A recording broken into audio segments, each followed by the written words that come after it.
I said, the main takeaway we hope educators gain from reading is empowerment, which is on point. Because the whole point is to empower teachers with this new technology. In this episode, I was fortunate enough to sit down with Amanda Fox. Amanda is the globe-trotting co-author of The AI Classroom, the ultimate guide to artificial intelligence in education. This is the #1 best-selling book on the topic on Amazon currently. Amanda is a lifelong educator, is passionate about the use of technology and, more recently, artificial intelligence to empower our students in their learning journeys. She also works with Curipod, CURIPOD.com. You can check them out. And for listeners of this podcast, a limited time offer. If you sign up for a trial membership and you put in Curicon, CURICON, it'll give you 3 free months of use on the Curipod platform. Amanda talks about Curipod in more depth in this interview. Suffice it to say, I'll leave it to her to explain it more accurately, and we will link all this information in the show notes for this episode. I hope you enjoyed listening to this dedicated expert, author, and educator as much as I did recording this episode.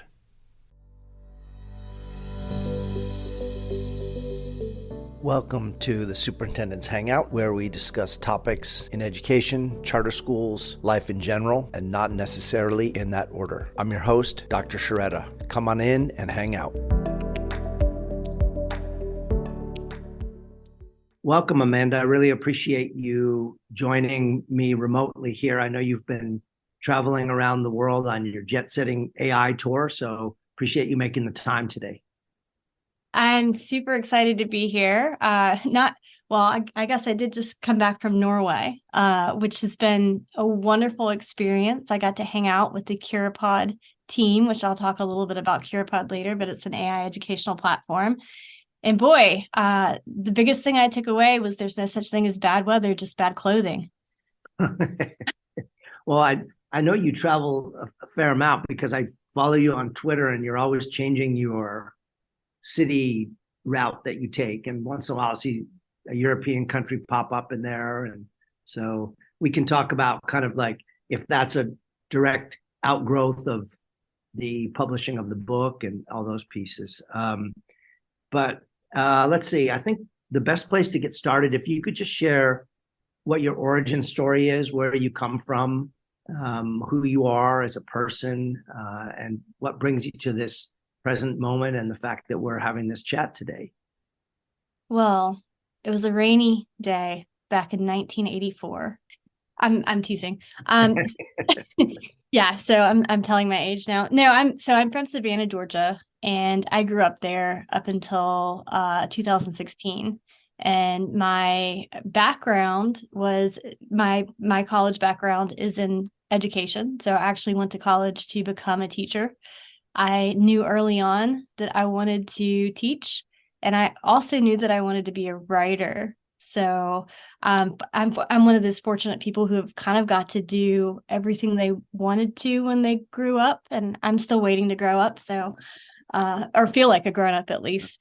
So, I've been teaching for a little over a decade. I've taught everything from history and the humanities, English language arts, from mostly focused in middle grades to high school education.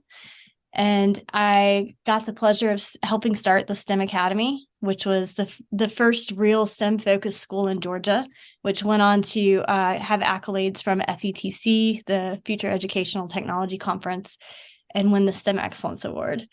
I have a master's in learning design and technology with a focus on technology and instructional design. And I like to think of myself as a technophile. People are like, why don't you just say techie? And I'm like, because I'm a logophile too. I love words. So I want to use the whole word. So this love of literature, writing, technology, and a marketing background. I did marketing before I finally slid into education. But all of these things kind of came together to create the right conditions to write, the most recent book, The AI Classroom, which launched in March. Just the background of loving technology and learning how to integrate it into the classroom, taking new things. And in 2016, I moved to Louisville, Kentucky. I started Steampunks EDU, which was an after-school program that leveraged new technologies. And our tagline was Education with Edge, because technology typically starts out on the peripheral of education. And my philosophy was adopting it early and figuring out how it fits into our pedagogical foundations and helps bridge gaps, create personalized learning, and engage students in authentic ways that build them ready for future-ready skills. In 2017, I started my own publishing company that had to do with AR literacy, bringing literacy to littles through augmented reality experiences and books that kept them wanting to come back. And we know 2020, the pandemic happened. My after-school program did not survive the pandemic, but my love for education did. So I went back into the classroom. And between 2019 and 2023, I wrote Teaching Land which is the classroom, or the teacher's guide, survival guide to the classroom apocalypse. In 2019, which was about a virus that was about to plague the educational system and force us to embrace digital technologies. And I don't want to say I'm a soothsayer, and I don't want to be blamed for the pandemic, but I think I would have made more money off that book if I would have published it in 2020. That's right. The Canva Classroom came out, and then the AI Classroom in March of this year. And that brings me to where I met you, which was at San Diego Q. So since the AI Classroom has come out, there's been a lot of demand for professional development around AI integration, AI adoption, and AI technology.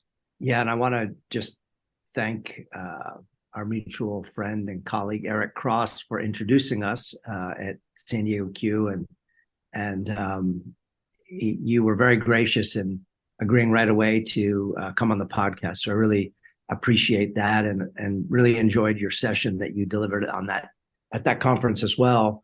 Can you share with listeners the process that you went through?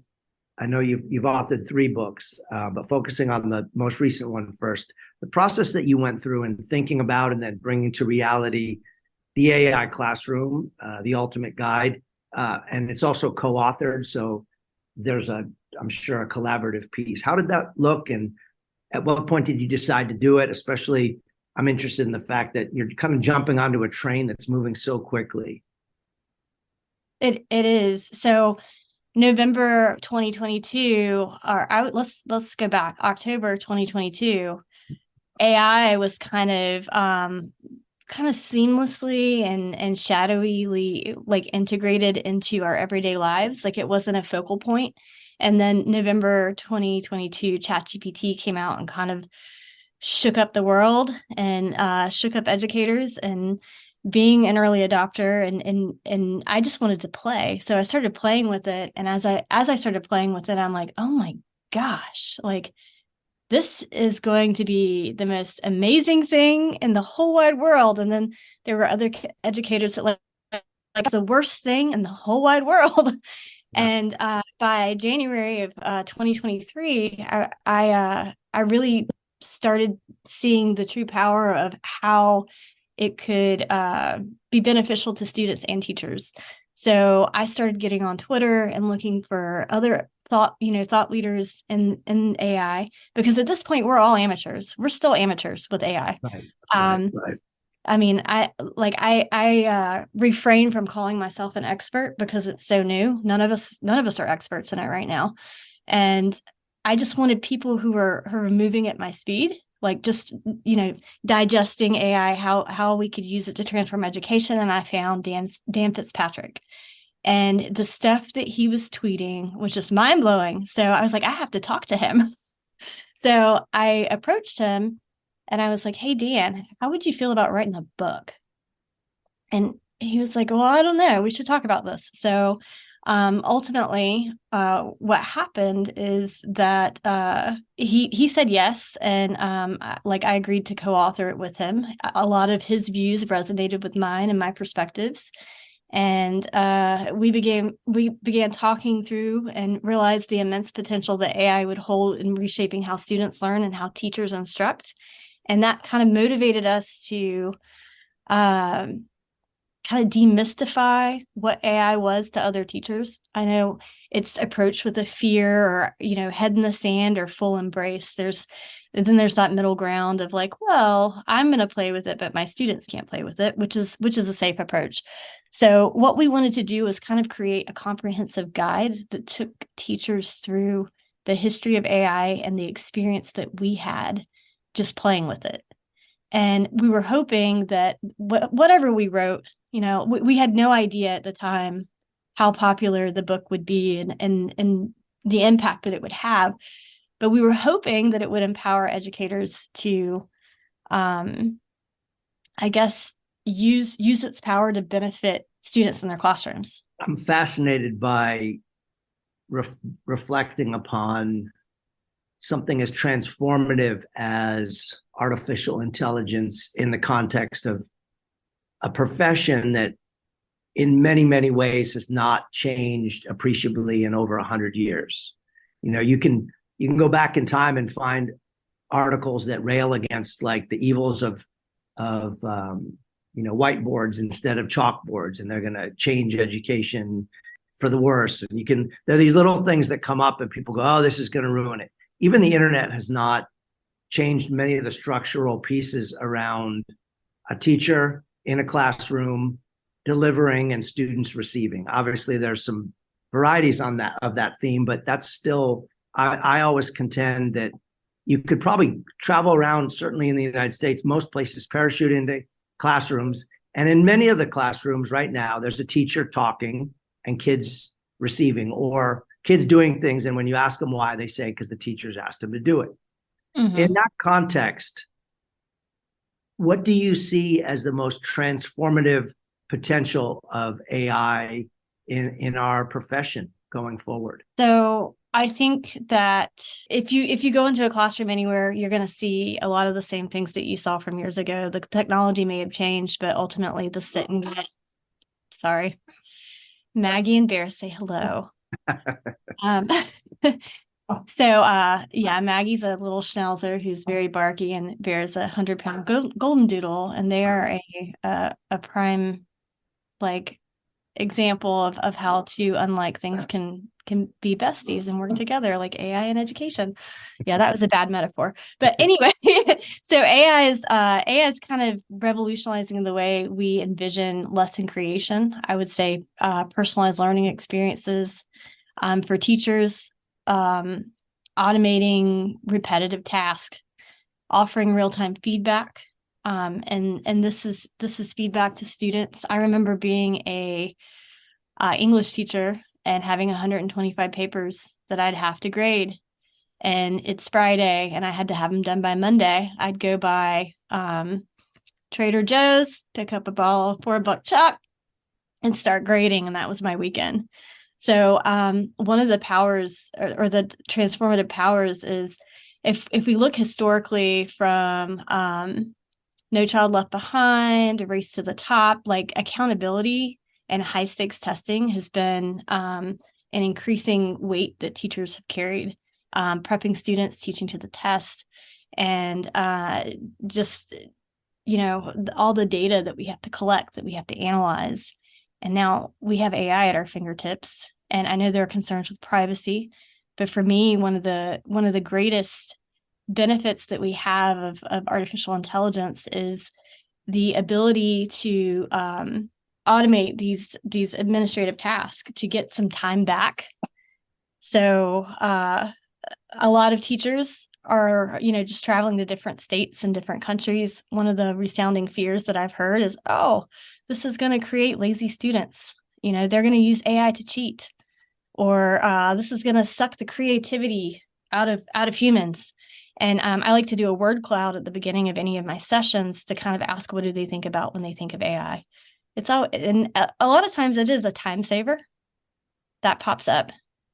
Um, they think robots, Skynet, of course, but on the peripheral and smaller little subtext, it's like, you know, becoming less human, the cheating aspect.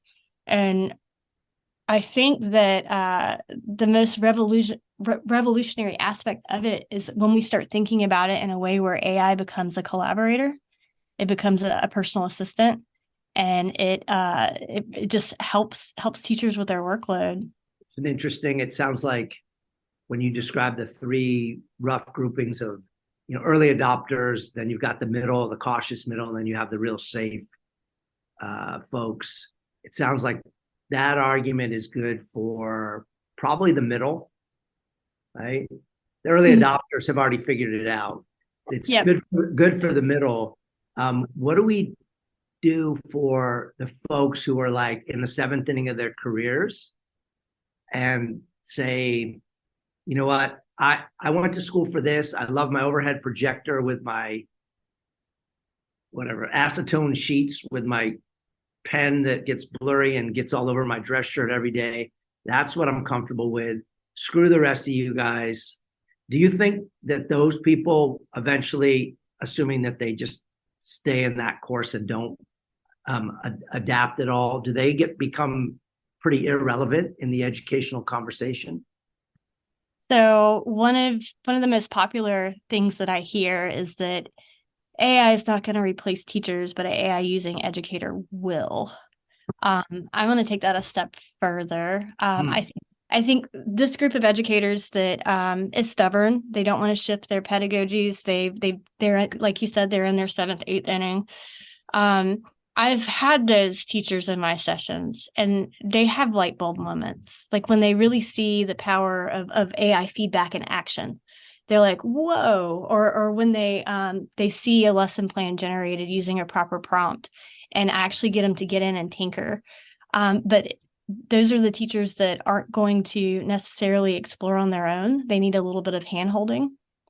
And for those teachers that want to grade 125 papers on the weekend, or do things the old-fashioned way, be the sage on the stage, my thing for them is those days are over. Information is at our students' fingertips. We're in a world where AI exists, and it's not that they're irrelevant. It's just that what are they offering their students? A lot of teachers say that, they're going to use AI to cheat, but I troll Facebook groups on AI looking for these comments because I like to read the banter back and forth. And one teacher, Mark Laudy, he posted, well, if a student can use AI to cheat through high school and again through college and then get a job successfully making six figures, then are we not cheating them by not teaching them future ready skills or how to live and work with AI in their professional and personal lives? And for the teachers who are being stubborn and who shift to change, I fear that sticking to their ways is almost in a way sacrificing opportunities and the ability to equip students for the life that they actually live in versus the life that those teachers grew up in. Yeah, that's a really good point.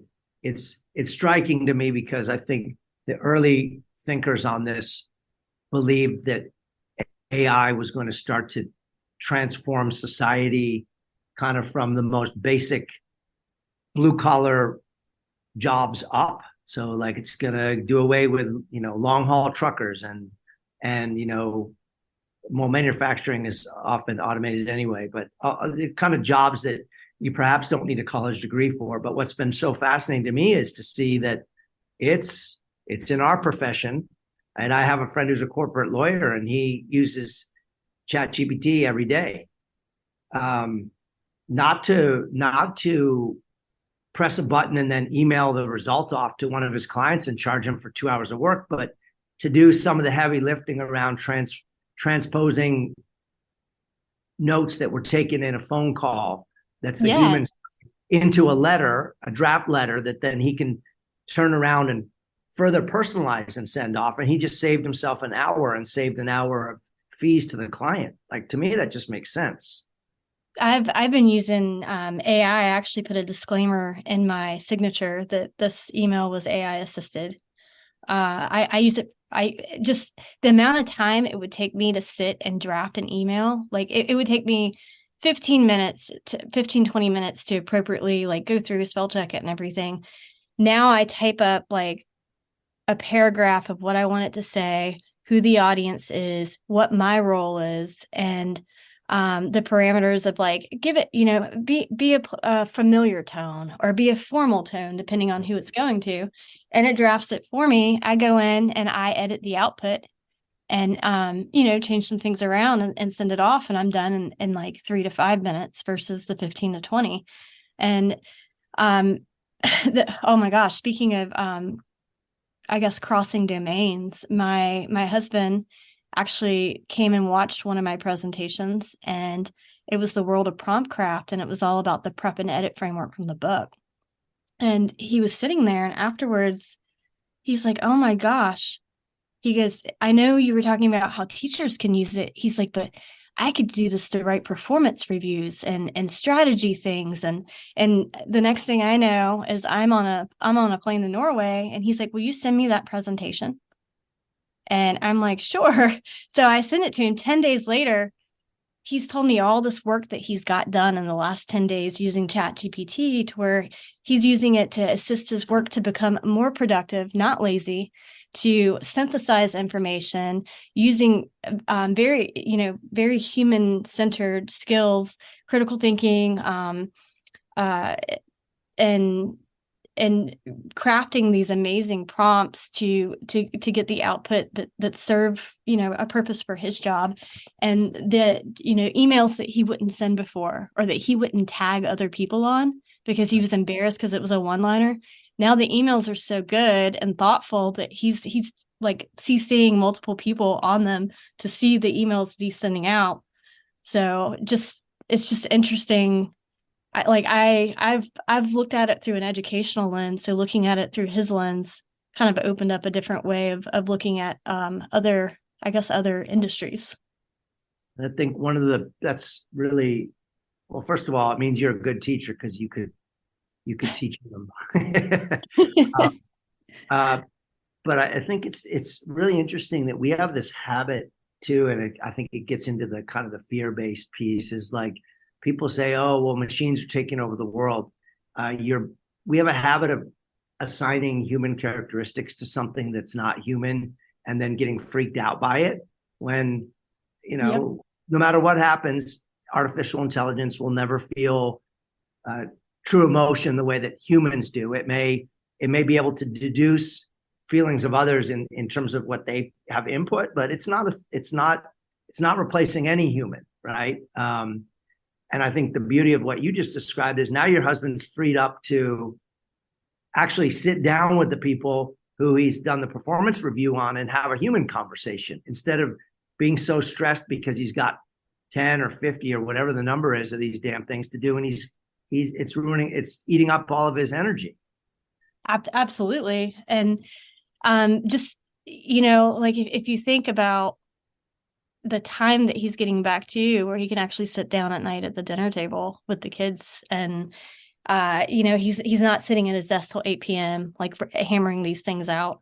That work-life balance is kind of there. I wouldn't say that's worked for me, because it's helped me get a lot more done, so I just do a lot more stuff. But yeah, like just the ability to allow us to connect more with other people. We're not spending our times doing these automated tasks, doing these time-consuming tasks. It's making us become more efficient, to where the connections that we have and the relationships that we form, we get to spend more time on those. And I think those are the things that really matter, especially when it comes to students and education. I think this will be a good time to kind of pivot into Curipod. I know that when you did your presentation at USD, you were very clear that was not necessarily like a sales pitch for Curipod, but it's a super powerful platform. And so perhaps you could share what your role is with this enterprise, and then also why it's got you so excited. So, one of the things I love about CuraPod are the people.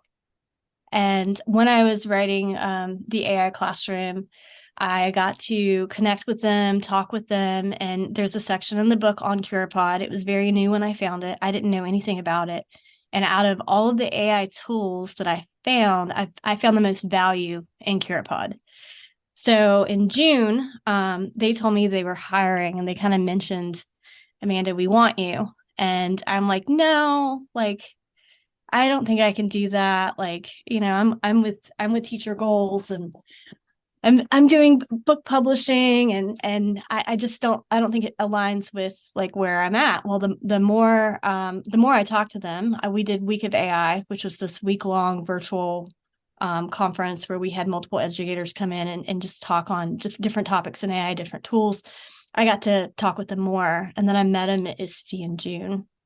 And by August, September, I was playing with it more, and like I was more excited about playing with CuraPod and building stuff than I was what I was doing. And my heart's always been in ed tech. And finally I went back to them and I said, hey, consider this my interview. And they're like, okay. And 2 weeks later, they told me I had the position. So CuraPod is an educational platform that uses AI. So they're not an AI platform. They're very, very, what's the word? Clear about that? They're very, very About it? forward about saying they're not an AI platform. They're an educational platform, and they're a lot like for listeners. If you've used Nearpod or Pear Deck, they're very similar. So it is a tool to help teachers generate engaging lessons with good content, and assess students and collect data to see where students are in their learning and understand what needs to be retaught, or just get a pulse on where each student is in the classroom. However, the AI features of CuraPod are what separate it. So it has the ability to where you can type in a topic and it will generate the entire lesson. You can put the topic, the grade level, and the standard, and it will create an entire lesson for you based off of that. There are brain breaks that you can generate, and you can take your Google Slides. So let's say you're a teacher, you're one of those teachers, you've been teaching, you're in your 7th inning, and you're like, but I have this file cabinet full of lesson plans that I've been using. Well, not all of those lessons are bad, and some of them can be adapted to have a little bit of breadth of modern technology like put into them. So if you have a Google Slides deck, or if you have a Canva presentation, you can upload it into CuraPod and it will curify your slides, meaning it will it will use AI to read the entire slide deck, and it will, in appropriate places, following the way we teach. We start off with activating prior knowledge. We want to do a formal check-in after we've introduced a new concept. We want to maybe do a writing activity, maybe a drawing activity to assess students' knowledge, and then at the end we want them to reflect on whether or not they have the content. It will naturally do that. I say naturally, but it's a machine. It is naturally programmed to do that. And my favorite feature is the AI feedback, which is one of the tools that I demoed at CUE in San Diego. So there's this Oreo lesson plan that I created that's geared toward 3rd grade students, and it's all about opinion writing. They have to write an opinion piece, and it kind of introduces what that is. It has a word cloud where they have to, like, what do you think of when you think of an opinion or an opinion writing? Brainstorming, they have to draw a topic they might be interested in. They draw it, and then they get to share and vote. One of the things I love about CuraPod is the voting feature, because no matter how many students are sitting in that classroom, CuraPod is not student-led or teacher-led, it's classroom-paced. So one of the focuses on it is not asynchronous learning. It's all about in-person learning. It's about well, it's not in person. It's about collaborative learning because you can do it virtually or in person.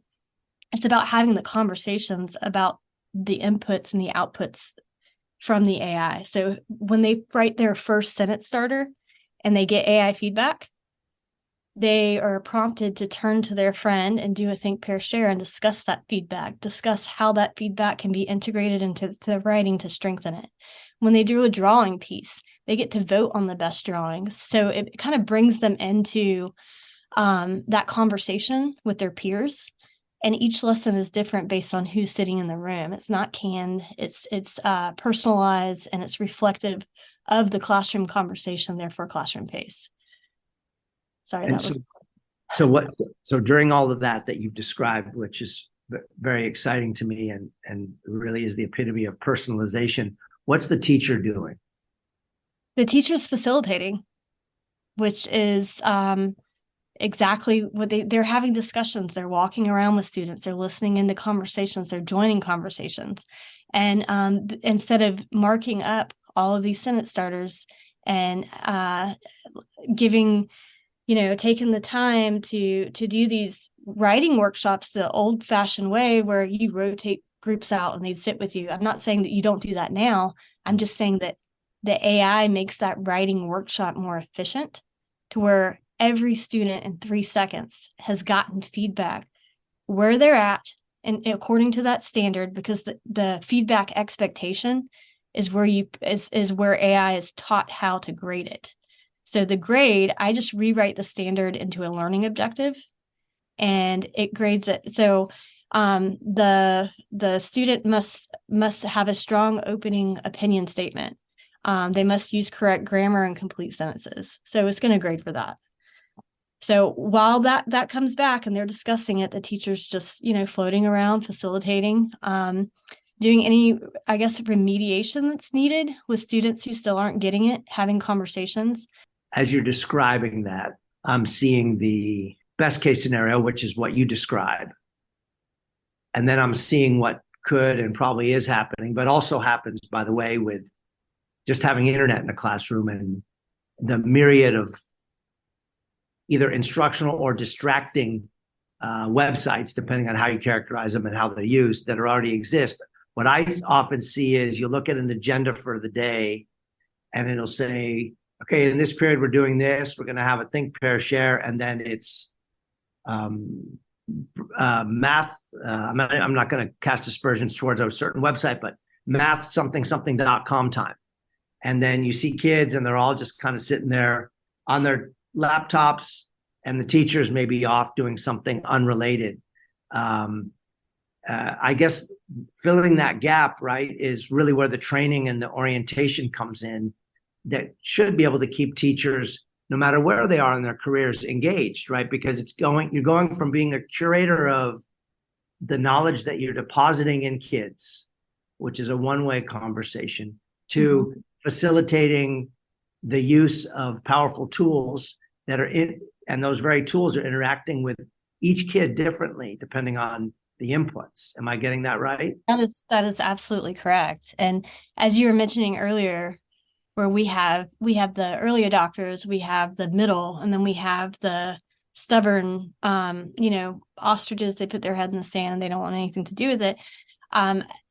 That's kind of like how our classrooms are structured in terms of our learners. We have with the cheating metaphor, I have a GPS system of a car that hits every stop sign that is a standard and it gets to the destination, which is the project. And that's if they're on grade level. And my metaphor is I have kids who take that car into last year's standards. They do all of this with AI. It allows us to differentiate that feedback and really, provide support to the students who need it. And there's just multiple levels of students in the class. And when I was teaching, for example, I had a student who was a gifted writer, like super, super gifted. And I was doing one-on-one, writing where I'd read through and I'd like go through their sentence structures and I'd teach them how to make better compound sentences for coherence and also readability. And this one student I had, Eleanor, she was seventh grader. She'd always just gotten an A on her paper. They just put an A on there. And I went through and I spent a good amount of time with her going through the first three paragraphs, and I'd move on and go to the next student. And it'd take me a week to get through a whole class. This does it in 4 seconds. But Eleanor, who just got that A on her paper, when I actually spent time to give her constructive feedback, uh, she got teary eyed. And she's like, Miss Fox, she's like, I've never had a teacher sit down with me and teach me, model how to do this. And she's like, they've just given me A's. And I was like, I kind of thought about that. And I'm like, wow, like sometimes we spend so much time teaching the standards to the middle, remediating the kids who are behind, that our gifted students, our students who are above grade level kind of get left out. And the beautiful thing about AI in this aspect is that it pushes every student. It gives suggestions. It gives room for improvement and suggestions, no matter where they're at in their writing capabilities or their comprehension. So the ability to hit all the diverse learners that are sitting right in front of you at the same time, to me, was just a wow factor. And I think, and that's a perfect example too of where the fact that artificial intelligence is entirely artificial and does not have biases that may shift from moment to moment. The whole discussion about whether the world's biases or discriminatory thinking is programmed into that's a different thing. But I'm just talking about, like, it's going to grade Eleanor the same on a Monday morning as it does on a Friday night at 11, because it's not tired. It's not a half a bottle into Charles Shaw either, right? And it also doesn't know that Eleanor's parents are active on the PTA either. That is correct. That's something I've noticed. Like, my daughter's a junior in college, and I noticed that it seemed like even just over the years that she was in high school, this is not to criticize her high school, she had a great experience, but she very rarely had to write anything long form. And by long form, I would characterize it as like a research paper of 5 or more pages typed, let's say. And I get why. Like, for some teacher to have to read that and read multiple drafts of it to really do it well, like, and it's not UCLA where you have teaching assistants doing your reading for you. So I think then they just default to either something short or something really formulaic.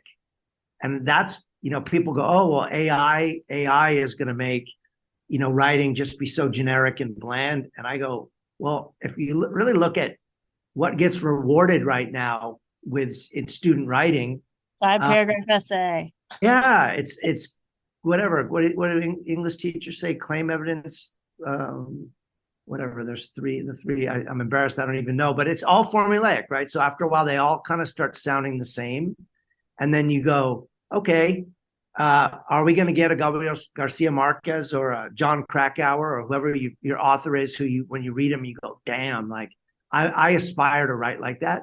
Are we ever going to get that from AI? Questions open, but we're not really getting it from the way we teach kids to write in school, with humans teaching it. No, and Eleanor was a prolific reader. I think, again, those critical thinking skills, being able to understand style, to be able to break down what we're reading in terms of figurative language, why it works and how it affects an audience. Those are skills that we're going to continue to have to teach. But AI is getting to where it can emulate authors. If you put in a style of author and you ask it to write something in that style, I mean, I got a great Beastie Boys rap. I've had it write things in the style of Edgar Allan Poe. But still, in order to get that output, I had to put in the parameters. I had to understand the structure of the text. This text has internal rhyme. It has alliteration. These things have to be kind of put into the prompt to get the output that is close to simulating the style of the author.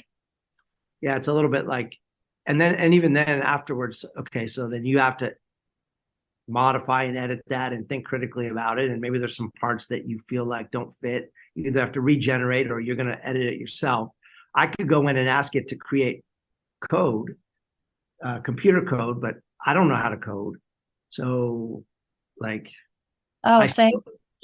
I still have to understand the general principles of what I'm working on. I mean, I remember I tried to teach myself HTML back in the day because I was interested in creating websites. And by the time I learned to do it, kind of, not really, there were already services that had templates that were already pre-coded, and then all you needed to do was just tweak it. And I was like, wow, that saved me like 12 weeks of work. I see that as a step forward in everything. Likewise, I remember coding in HTML a tic-tac-toe game in college, and like I understand learning the code and everything, and that the end project wasn't the tic-tac-toe game. It was the process of learning what all the code did and how it came out in the end. But like now, it's almost irrelevant for me to have to know that at that deep of a level. Right. So like I think AI, and the point of my website is to communicate with people about what I do, to share information, blogs, stuff like that. So I'm still able to do that, but because of these templates, I don't have to spend all the time learning how to communicate that and put that in a digital form. And I think AI is going to allow us to do that with communication and be more intentional with what we're saying, and reach more people and spend more time doing what we're talking about, and instead of writing what we're talking about, if that makes sense. Yeah, And absolutely. Eric Cross, actually, who introduced us, he was fascinating, and he talked a lot about students' cultural backgrounds and culturally responsive teaching. And he actually adds a little bit of like a line in his prompts that is reflective of cultural responsive teaching, to contextualize content and skills in a way students from certain demographics would understand. So, sorry, I jumped off a little bit different direction. No, I mean, it's back to the prompt thing, right? What you enter it still has to be really thoughtful. It's not like this thing's just going to do all your work for you. Yeah, just going back to that human component. And we can use AI, we can put in all these things, but if we don't understand the students who are sitting in our room, if we don't pay attention to their personal interests, their backgrounds, their value systems, folding those into our prompts, like especially that cultural responsive teaching. The example he used was he was teaching the force, like push and pull, to Latino students. And he put in a prompt, I'm teaching this is the demographic. Give me an example or put it in a context that they would understand. And they used salsa dancing, the push and pull. And that just, I hadn't even thought about that. It blew my mind. It fascinated me of how personalized that lesson was for that specific demographic. So, and going to Norway, like I used some prompts to kind of understand social customs there. So it was interesting to just ask ChatGPT a few things about where I was going and different ways to behave and what was socially acceptable and not. Wow, that is fascinating. Eric is particularly thoughtful around those sorts of questions, and he's certainly an early adopter in this space, definitely.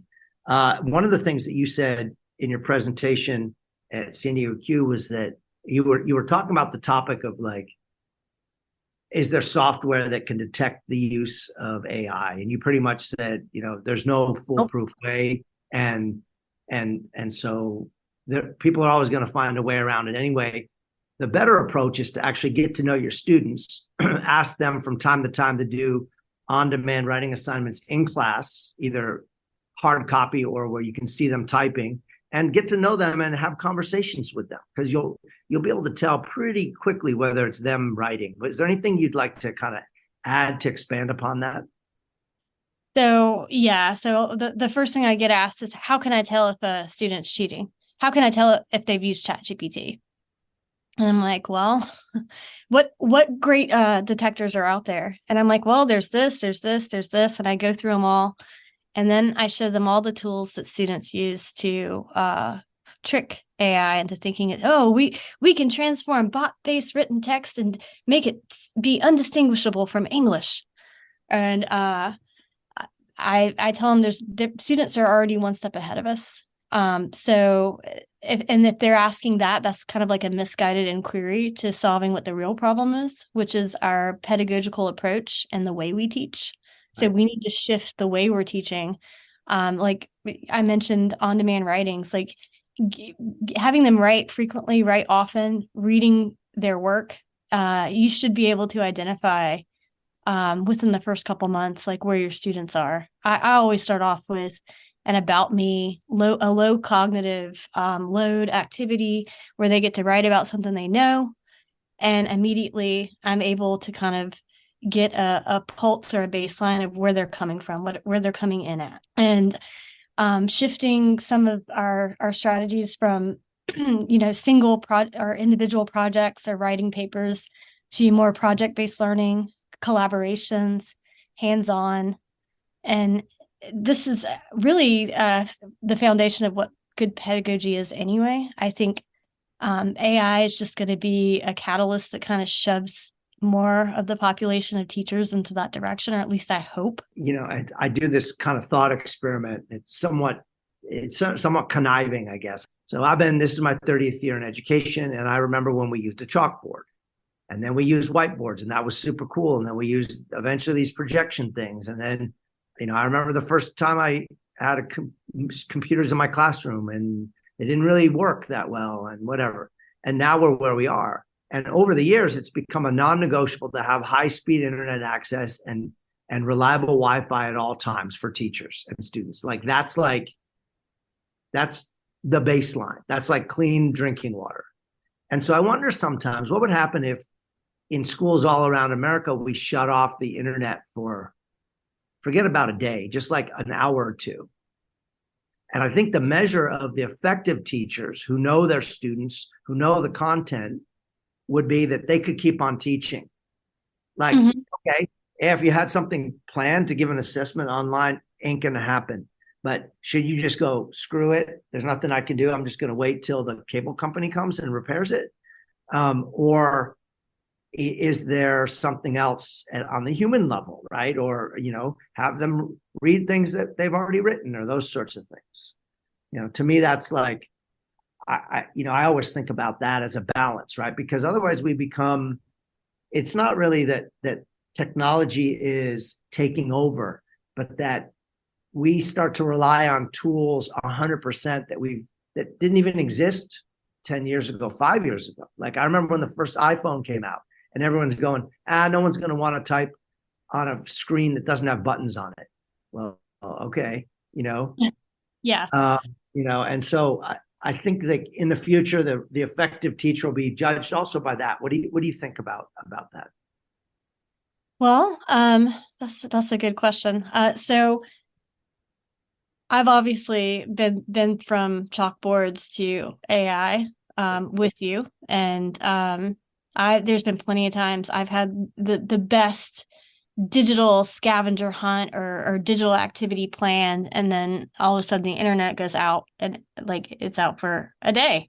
So like you said, it causes you to pivot, and we have to adapt to relying on the human resources in the room, which are our students, and still being able to teach that standard or teach that skill. I think all skills can be taught without internet. It's just like you said, there's a lot of teachers that don't know their content. There's a lot of teachers that rely too heavily on technology. And it's because I think that is a product of a system where teachers are overworked, and the amount of content we're expected to get through in a year, and the pacing guides are like overwhelming. Which allows, internet has enabled us to to get through all of this, but at the sacrifice of us truly being experts of our content, unless we've been teaching for the same content for 5, 10, 15 years. And I don't know about you, but I've changed grade levels and content areas almost every year I've taught. So I'm a jack of all trades and a master of none when it comes to content. I relied heavily on, so the last year of teaching, in 2022, I was partnered with someone who had been teaching history for 30 years. And this was my first year teaching American history.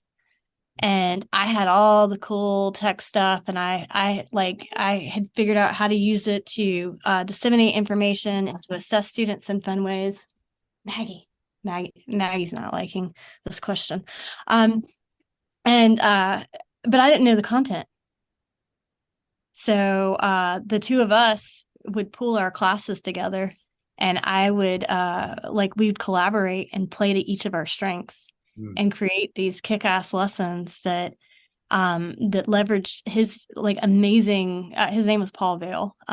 He's here in Louisville, Kentucky. His amazing content knowledge. We would stay at school sometimes until 7, 8 p.m. and he'd lecture to me on, he'd give me the lecture and draw the diagrams on the whiteboard. And then I'd look at it and envision, well, Manifest Destiny, we can have them play Oregon Trail and then make their own video games, from the perspective of the marginalized voices during, our trek to California. And he's like, I don't know how to do that. I was like, I'll take care of that. But shifting forward to internet, I think it's become a tool and a superpower that sometimes when taken away, it feels like kryptonite. Right. I don't know if I answered your question, but you did. You did. Elaborated on it. No, you did. You did. Yeah. My question, every time I bring it up with my staff, people look at me like I'm crazy because they can just envision. They're like, why would you even want to entertain that idea? I go, because I like thought experiments. So you mentioned marginalized voices and I'm not sure what the school district makeup is where you teach, but obviously all across America, a high percentage of students are underprivileged kids, come from families really in precarious financial situations, et cetera. How do you envision the digital divide in the context of AI? Is this going to be something that in 10 years, a white middle-class kid who's now a professional has been seamlessly using these tools since they were 12, 13, and this is just second nature to them, whereas a student who is born into a very different family background and socioeconomic background will not even be starting, or I guess there's that. And then how can we make sure that there's equity? That really depends on the schools and the districts that are adopting. I think those that aren't adopting AI, they're the ones that are going to be reactive instead of proactive, which I think we're all kind of being a little bit reactive at this point because technology, it hits and it hits fast and it changes the world overnight. There's this video on the internet, and it's students on a stage and they have a curtain dividing them, and you have one group of students that have textbooks and you have one group of students that have the internet and computers. And there's a panel, it's like a trivia game, and there's a panel of people up in the front. They can't see on the other side of the curtain. They ask a question. As the students are flipping through the book on the left-hand side, the students on the right are spitting out the answers, and it happens 3 times, and the students on the left are just discouraged. They're throwing their hands up, they're looking, they're like, how are they so fast? And I think when we are early adopters, when we give them these skills, when we embrace digital and media literacy, we're bridging a gap. I think AI is, so when I was in San Diego, I got the opportunity to have dinner with the former, he worked for Google, and he's the former CTO for MySpace. And he's developing U.AI, which is a platform that allows just about any teacher, any person to go in and build an AI-powered anything. It could be a parenting guide of like, you can put in your kids' names, their information, and then you could put in a context of like what a situation is, and it'll teach you. I think one of the things that he said that resonated with me is we've always talked about personalized learning and personalized education. And now we have the power to disseminate it and democratize it for the masses, where before it's been a struggle of how do we do this? Even when I was at the STEM Academy in 2014 with iTunes U, we had these lessons and these units, these amazing problem-based units that we had designed that they carried in their pockets. But that personalized tutor, that personalized chatbot, these that are these tools that are programmed specifically for students' individual needs, their accommodations. I think the future is going to be a future where that becomes normalized and ubiquitous. I'd never thought of this. That's why I really love this podcast, very selfishly. But I'd never thought of the to adopt or no adopt as an equity conversation. But when I think about, and you brought it up, and I really appreciate that. When I think about like New York City schools with whatever, 1 million kids or whatever it is, that they first came out right away to ban the use of AI, right? Like ChatGPT or something. And then they reversed course, and we've seen that around the country. And you go, oh my God, in a district with that much disparity, right? Where you've got kids from millionaire families all the way to really living in tough situations. Like the rich kids are going to get it anyway. They're going to get it on their iPhone 15, right? And so they're exposed to it. Their parents use it in their law office. So the school may ban it, but they're going to get it anyway. And whereas other students in more precarious situations won't. What we're doing at Albert Einstein Academies, we have a working group, like a thought partner group, where we're working on coming up with I don't really even necessarily like the idea of policy, because that seems like prescriptive from a board, but more like a set of principles around the use of AI across our campuses. And the challenging thing is the ship is moving so quickly that like every time we turn around, there's another tool. But have you heard of best practice around that organizationally? I know you work with big school districts. Are some of them coming up with guidelines for usage? Yes. So actually I'm working with 5 different districts in Michigan right now. And part of what we're doing is re-envisioning that ethical academic integrity policy. Okay. And then having teachers define that for their class, looking at predetermined roles that AI will play, that are okay at how students cite it. And then one of the things that I've recently discussed, Birmingham schools, I just put together a proposal for them. And ironically, I have Otter AI in our Zoom call. Yes, I noticed that. So Otter AI creates a transcript of our entire chat, and it will allow me to download that transcript. I took their proposal and I threw it in the ChatGPT, and I told them this is what I was going to do. And it's going to generate a proposal with everything we discussed, the talking points, what they want, and then the task force that they put together to create a new proposal, which I would go in and then edit and customize based on what I'm able to do. And part of that was actually building an AI tool repository, which there's a chapter in the book that has 30 something tools in it that I personally vetted and played with. But we're going to create a district one that kind of follows district guidelines with COPA FERPA compliance, how student data is used, whether it's a teacher tool or a student facing tool. And I think when we're looking at ethical use cases, when we're looking at vetting these tools, it doesn't need to be just an administration issue.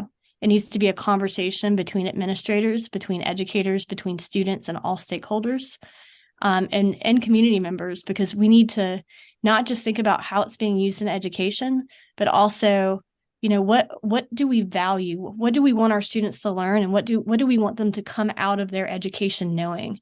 And right now, with AI being so new and taking off, like you said, there's a new tool every day. There's a new educational tool every day that, oh, this just came out and it's amazing. And we play with it, and we fold it into our teacher toolbox. But we need to make sure that we're having conversations, that we're collaboratively building like what we're using, and we're coming upon this idea of what future education needs to look like and how these tools play a part. It's no surprise to you that education is often still really siloed, right? By content, grade level, senior versus junior faculty, and all those different dynamics that happen. And I could see where the hardest part about that work that you describe is to have the collaborative piece across a campus or across a system, so that you don't have pockets. If we don't address it proactively, my fear is we'll have pockets of the early adopters they're already using it, right? The air crosses the world are already using that. Then the big middle is trying to figure out what to do. And some of them are asking a lot of questions about, do I have permission to do that? What do I do? I don't know. And then you get the other ones who are just hoping it goes away. We know it's not going away. It's going to be here. It's part of our lives now, and will be ever changing. When the automobile started, I remember my maternal grandfather was born in 1910. And he remembered the first Model A or whatever it was, Ford, in his town in upstate New York. And he used to tell me that, he was like 5 years old or something, like 1915 or somewhere around there. And people were saying that the car was never going to take off because it was too loud, and it scared the chickens when they drove by and everything. And, oh, yeah. And by the way, like the people who shoed horses and the people who clean the poop up in the street and the people who sell the oats to feed the horses, like, what are they? Yeah, they're going to be out of work, right? And it's like, well, we know how that story turned out. Mm-hmm. And so you and I should talk offline about, getting some input for, getting some of your expertise and input as to the processes we're going through. We're in the early stages. I called for a working group about 6 months ago on this, before a lot of people even saw it coming. Like I don't know where I ChatGPT version, whatever it was, like one of the early ones that was pretty hinky, but I played with it. I was like, oh my God, like we're going to need to have a collective approach. Otherwise this thing's going to divide us up. And it's very confusing to kids, right? Because imagine in one classroom, you can have unfettered access, or some classrooms got CurePod, and then the next classroom you go to, they're like, no, there's no, you're not allowed to. That's cheating. Like, yeah. A common. So I think, number one, if you're banning it, districts that are banning it, I do firmly believe they're part of the equity divide. Two, those who aren't banning it need to have these conversations and come up with a common policy and a common nomenclature around what they're calling it, what tools they're using, how they're using it, and just, at the very least for your teachers, give them the PD, give them the exposure, because as teachers, like, they need to understand the power, I think, first, to be comfortable with understanding how students are using it or can use it. And then you have teachers that like, oh yeah, ChatGPT wrote all my lesson plans and did this, and this, but no freaking way. My students can't use it. That's cheating. It's like, okay, like. Are you seeing, and I don't want to put you in a difficult spot, are you seeing situations and contexts around America and perhaps internationally where teachers unions are pushing back on the concept of AI, thinking it's somehow going to replace adults? Yes. I think teachers and just marketers, because you've got like the marketing, which honestly aren't very good. Book illustrators are really worried. We've had the writers' strike in Hollywood. There's been a lot of industries that have had pushback against AI because of the potential for it to replace them, or not have a significant place in their profession. It's interesting. I asked AI to generate questions for our conversation today, and I've kind of stuck to the questions today, but I've been scrolling down and kind of, you and I both been pivoting to following the flow of conversation. Mm-hmm. And when I look at the questions, they're okay. Like they're okay, right? But they're not nuanced. And so I think that if I don't podcast for a living, I have a day job, but if I did podcast for a living, my skill would come in artful interviews, and no artificial intelligence is going to be able to have David and Amanda be like, tell us when to riff on something that makes this conversation interesting, right? So I think today has been a great microcosm of the debate, right? Which is like certain parts of today were created by a machine, right? Interview questions, whatever. We could be having a transcript of our conversation and ChatGPT would summarize it into, 200 words or whatever. Okay, that's useful, but it doesn't really get to the heart of the conversation and the nuance and the expertise that you bring to the table and your wonderings and my wonderings. And I think this is how it's going to be in the future. You know what? Here's what I'm going to do, David. I'm going to take your questions and I'm going to generate answers in ChatGPT, and I'm going to send this to you. Okay, that's yeah. Hopefully I'm not proven wrong. No, then we should do a transcript side by side, and just kind of, as humans, we naturally digress and we follow conversational crumbs. Yes. Whereas AI is more straightforward. And so what I'm going to do, gosh, I'm going to be interested in reading this too. I'm going to generate answers to all your questions. And then after this, I would love to see the transcript and do a side-by-side comparison. Oh, that'd be cool. That would be very cool. Yeah, it's interesting. Like podcast versus podcast. Yeah, exactly. Yeah. when you listen, when you record human conversation and you transcribe it. I learned this with my doctorate. I paid a court stenographer to transcribe it because AI didn't exist. AI would have saved me like $2,000, but whatever. And so I got the stenographer to verbatim transcribe and type what was said. And I noticed that seldom did either of us actually complete a sentence. And we stop, we start again, we pivot, we jump around, we have these non sequiturs, we come back to the point. And that makes it human, but it doesn't make it really efficient. And so I think the beauty of some of these artificial tools is they're not subject to the wandering brain syndrome that we have as Homo sapiens. And in drafting an email, you want to be efficient, succinct. Exactly. Yeah. It's annoying as hell when people they write a wandering email at the end, they go, thoughts, ? Yeah. So there's definitely 100% applicable uses for AI that makes sense, and that I use it for every day. But yeah, I do like the conversational mode and the wondering minds of humans, because questions and comments that you have spur anecdotes and thoughts and experiences that we each have that I think enrich the conversation with that human experience. And that's something that a bot can't give you. That's right. Yeah.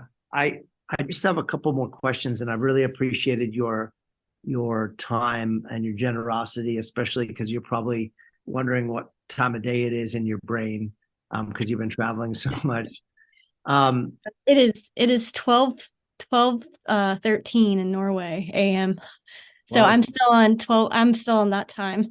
Oh, so you're about to, but then where you are right now is only like 6 something. 7. It's 7:13. Yeah. Yeah. Is there anything that I've missed in today's conversation that you would like to add for the listeners? I will have information about how to follow you on social media, where to obtain your books. The CuraPod, I'm assuming folks can just go on. I think that they have like a trial membership time. How does that work? They do. They have a freemium that's pretty awesome. You can use the CuraCon all caps promo code to get 3 months free of CuraPod Premium. And you can find me at Amanda Fox STEM on Twitter and the AIclassroom.net for more information on professional development and just, you know, I'm hoping to get my blog up and launched. And I've already written like 5 or 6 AI assisted. But yeah. That's awesome. Thank you so much for sharing. So you can be an expert in the space, but we're all novices as well, right? Because it seems like it's just been sprung upon us. We know that artificial intelligence has been working behind the scenes for a long time, like some auto, lane correction and all those things in cars, and Siri, Alexa. Yeah, Siri and Alexa. We've been teaching them even the CAPTCHA, those annoying. Is this a tree? Is this a lamppost? Those my example is this a chair, which apparently I got wrong and I failed the test of humanity that day. So they've been doing that for a long time, right? So it's only with the advent of like a ChatGPT and it's kind of thrust to the forefront. But really exciting times to be in. In preparation for today, I was trying to think back to my first exposure to technology and education, and it makes me chuckle because I was like, I don't know, we're talking probably late 90s, like 96, 97. And I went to a workshop at the County Office of Education, and the topic was using the internet in education. And literally, we sat in the computer lab because that's what we did in those days, right? We all had computer lab. Well, we didn't have one, but the county had one. And they showed us how to enter the URL and the difference between whitehouse.gov and whitehouse.com, which obviously one is the government. And, yes, one is the government and one is an adult content site. And I remember like you had to type in the URL, you have to like www. whatever. And God, how far we've come in that amount of time. And that's whatever, 20 years or so. My first experience was in first grade. As a student, I got to play Oregon Trail. We had one computer in the classroom, so one of us got the pleasure of dying of dysentery at a time. By the end of a month, we all got to experience it. So fast forward to 2022, and I let all of my students experience dying of dysentery, snake bite, fording the river at the same time. So instead of one dying off, everybody died off at the same time. And then we made a TikTok video and a Padlet graveyard of all of our epitaphs. Yeah, it's an interesting time, and who knows what it's going to be in another 20, 25 years. But I've really appreciated our conversation today. And is there anything you want to add to this conversation? Then I have one last question for you. Is it lastly, what's the main takeaway question? Well, I was going to ask you the billboard question.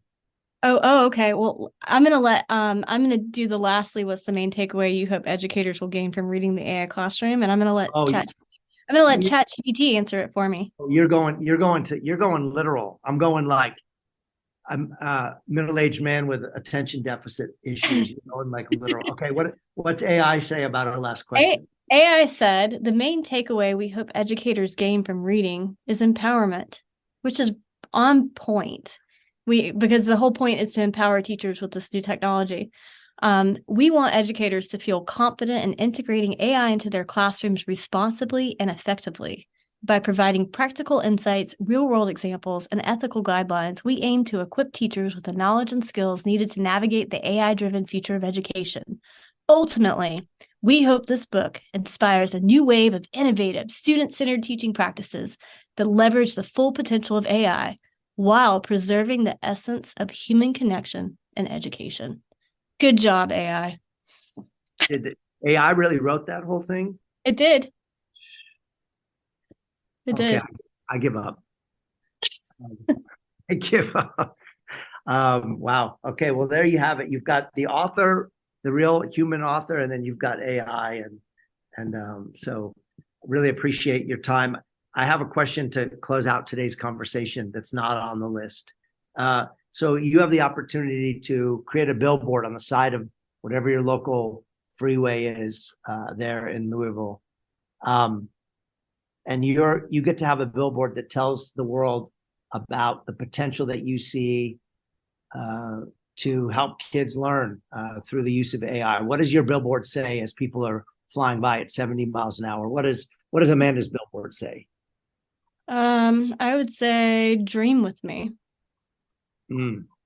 The best leader I ever had was my principal at the STEM Academy, and he always, he got to pick his staff and hire everyone, and it was just the most amazing group of educators I ever worked with.